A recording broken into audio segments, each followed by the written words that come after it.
हुए चंद्रमा, तो एक बार चंद्रमा को यज्ञों का राजा बना दिया है। जहां भी यज्ञ होता है तो जब तक चंद्रमा नहीं पहुंचता तब तक वो यज्ञ पूरा नहीं होता है।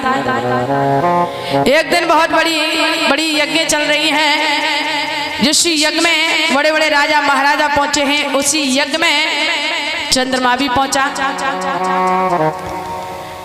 और जब उस यज्ञ में चंद्रमा शामिल हुआ तो चंद्रमा ने क्या देखा कि जो गुरु बृहस्पति की पत्नी है, जिसका नाम तारा है, देखने में बड़ी सुंदर है।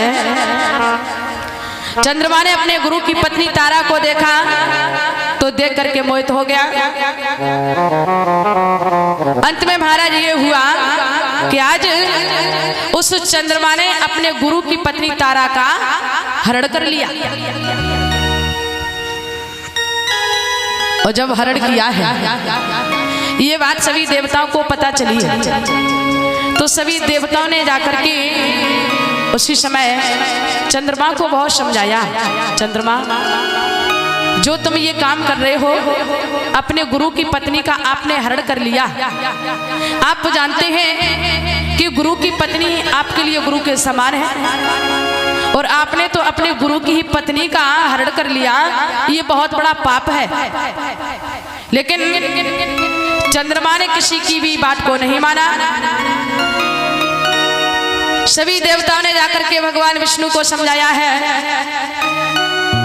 भगवान विष्णु ने जाकर के चंद्रमा को बहुत समझाया, बड़ा फटकारा है। चंद्रमा, तुम्हें शर्म नहीं आती है? तुमने अपने गुरु की पत्नी तारा का हरण कर लिया।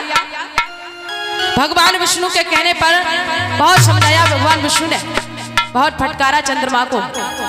तो आज प्रभु के कहने पर चंद्रमा ने जब गुरु की पत्नी तारा को वापस किया है, तो बताया है परीक्षित महाराज कि जब तारा को वापस किया तो उस समय तारा गर्भवती हो चुकी थी। जब धीरे धीरे 9 मास पूरे हुए तो उस तारा ने बड़े सुंदर बालक को जन्म दिया है। और जब वो बालक तनिक सियाना हुआ है, तो एक दिन चंद्रमा ने क्या देखा कि वो बालक देखने में बड़ा होनहार है, बड़ा बुद्धिमान है, देखने में बड़ा सुंदर है। तो गुरु बृहस्पति कहने लगे ये बालक हमारा है, और चंद्रमा कहने लगे ये बालक हमारा है। आपस में विवाद होने लगा गुरु बृहस्पति और चंद्रमा में। ये बात सभी देवताओं को पता चली है, तो सभी देवताओं ने मन में विचार किया। तो उस बालक ने ये सोचा कि हमारे पीछे चंद्रमा भी झगड़ रहे हैं और गुरु बृहस्पति भी झगड़ रहे हैं। तो वो बालक कुछ समझदार था, अपनी मैया के पास में खड़ा हुआ, कहने लगा मैया, अब इस बात का निर्णय कोई और नहीं कर सकता है, केवल तू ही कर सकती है। मैया, तू सही सही बता कि हमारे पिता कौन है। तो ध्यान रखना कि जो मौसी होती है वो अपनी संतान से कभी झूठ नहीं बोल सकती है। तारा कहने लगी बेटा, तुम गुरु बृहस्पति के नहीं, तुम चंद्रमा के बालक हो। देवताओं को ये बात मालूम पड़ी, तो सभी देवताओं ने आज वो बालक चंद्रमा को सौंपा है। चंद्रमा ने उस बालक की बुद्धि को देखा कि ये बालक तो बड़ा बुद्धिमान निकलेगा, तो चंद्रमा ने उस बालक का नाम बुध रख दिया। तो ऐसा ही नहीं लिखा,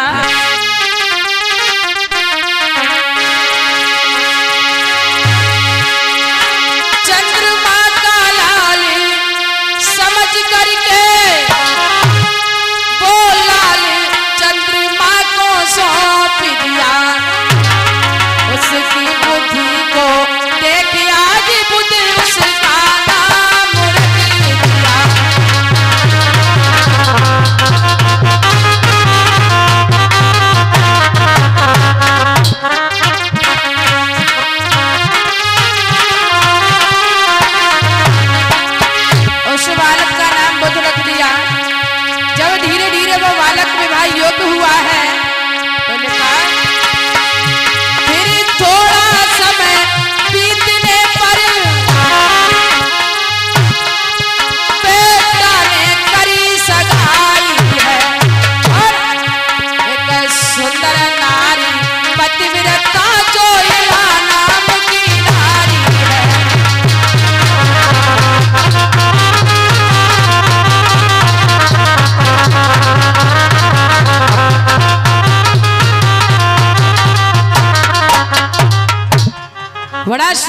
बालक हुआ, देखा है चंद्रमा ने कि ये तो बड़ा बुद्धिमान निकलेगा। उसकी बुद्धि को देख करके चंद्रमा ने उस बालक का नाम बुध रख दिया। धीरे धीरे वो बालक विवाह योग्य हुआ है। तो बताया है कि आज बुध का विवाह इल्हा के साथ में हुआ है। और जब इल्हा और बुध एक साथ अपने समय को व्यतीत कर रहे हैं तो श्री सुखदेव जी बोले है राजन परीक्षित, आज बुध और इल्हा के सहयोग से बड़े सुंदर बालक का जन्म हुआ, जिस बालक का नाम पुरुरवा रखा गया। बताया है महाराज कि जो पुरुरवा था ये अपने पिता से कई गुना देखने में बड़ा सुंदर था। एक दिन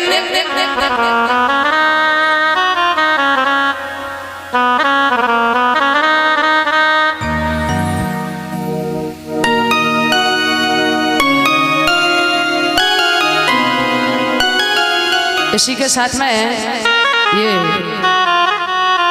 सत्येंद्र मास्टर, ये भैया की तरफ से पुरस्कार है। तो प्रभु से आशा है, कामना है कि भला भैया हमारे धर्म के रास्ते पर ही आगे बढ़ते रहे, ये प्रभु से कामना है। बोले वृंदावन में हरि लाल की, बोले राधा कृष्ण की।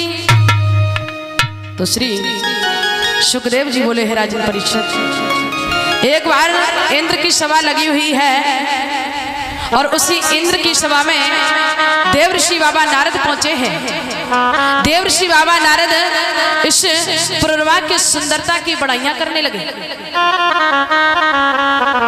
और जब सुंदरता की बड़ाइयां, इंद्र की सभा में एक सबसे सुंदर अप्सरा बैठी हुई थी जिसका नाम उर्वशी था। उर्वशी ने सुंदरता की बड़ाइयां सुनी तो उर्वशी उस राजा की सूरत पर मोहित हो गई। धीरे धीरे जब समय व्यतीत हुआ है तो एक दिन भगवान की कृपा से कि उर्वशी और जब पुरुरवा की आपस में भेंट हुई है तो उर्वशी वो भी बहुत सुंदर थी और पुरुरवा भी बहुत सुंदर था।